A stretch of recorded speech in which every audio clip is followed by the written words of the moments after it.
Today on Gettin Higgy with it, you're a spy. No, you're a spy. I'm Emily Duhigg and we're reviewing The Resistance.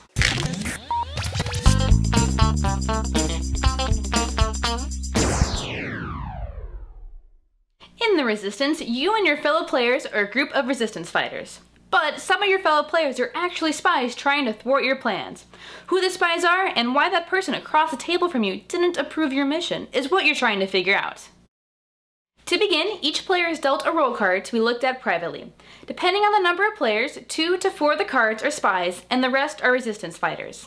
Next, everyone closes their eyes, but the spies secretly make eye contact. Spies now know who each other are, which allows each of them to plan their gameplay accordingly. There are 5 missions to the game. The first player chooses a team to go on the first mission. Everyone then votes whether to approve or reject that team. If that team is approved, each member either fails or succeeds the mission by secret vote.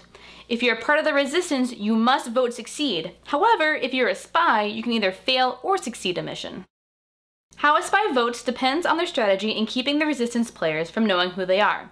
The resistance should mentally note how others vote when they're on a mission and try to recognize patterns from certain people that could reveal the possibility of them being a spy. Once a mission is completed, the leader token moves to the next player. The game has a very straightforward goal. As a resistance, you want the missions to succeed. Playing as a spy, you want them to fail. If 3 missions succeed, the resistance wins. If 3 missions fail, the spies win. There are additional mission boards included when larger groups of up to 10 people want to play.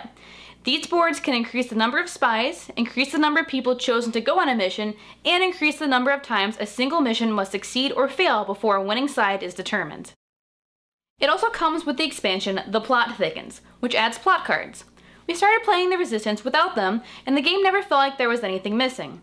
However, once we added the plot cards, it does actually add a layer of twist to the game. A single plot card is drawn by the round leader before they pick a mission team and is given to another player of the leader's choice. For example, in a game of 7 to 10 players, there is an established confidence card. When it is in play, the leader for that round must show their character card to another player. Choosing the person to show their character card to can be an opportunity to establish trust or commit deception. The Resistance is a complete game whether you use the Plot Thickens expansion or not. However, I'll give you an example of why you may want to use them. A minimum of 5 players is needed for this game. There are 5 people in my family and everyone always wants to play because we have a heck of a good time doing it. But because we always play with 5 people, we have to use the same game board. Now that we have added the expansion cards, the game takes some unexpected turns and freshens the play for us. What do we like about this game?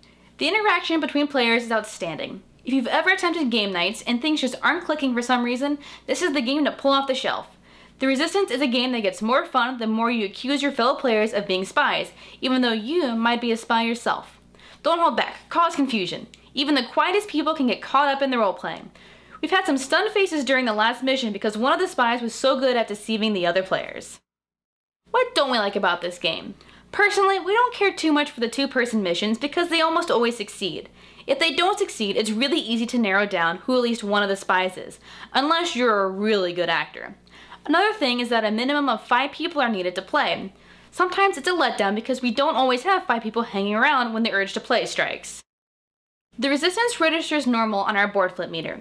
There's a slight learning curve just to get the idea of how to figure out who the spies might be and knowing how to act so your fellow players aren't tipped off to your role. Be careful not to get too personal with how you accuse someone of being a spy. Nobody wants the board flip meter to reach the yikes stage. On our running top 10 list, we're placing The Resistance at number 2. This is a simple, well-conceived interactive game that finds its way to our table just about every game night.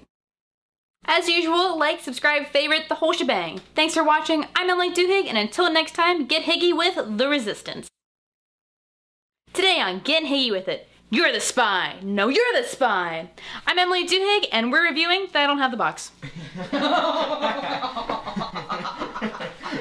don't have the box. I've never heard of that. Whoops.